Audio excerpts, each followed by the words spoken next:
veramente impossibile.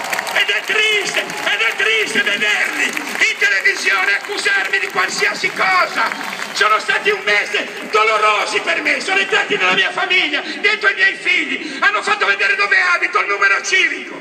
E un giorno ero nazista, poi fascista, poi comunista, poi demagogo, poi qualsiasi cosa contro i negri, contro gli omosessuali e contro le donne.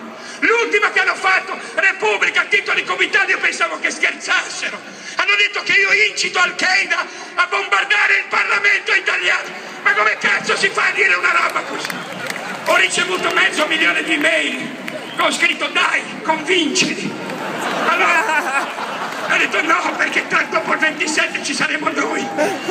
Quindi aspetta. E hanno tentato di qualsiasi cosa. Le televisioni dicono io non do interviste, ho dato interviste a tutte le televisioni del mondo, sono qua tutte, dalla CNN alla BBC, i giapponesi, i coreani, i norvegesi, i danesi, sono arrivati da tutto il mondo per vedere questo fenomeno.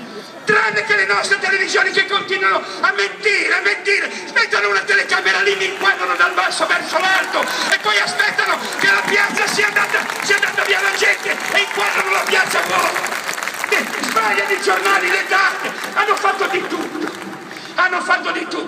ma non ce la fanno. E vedere questa gente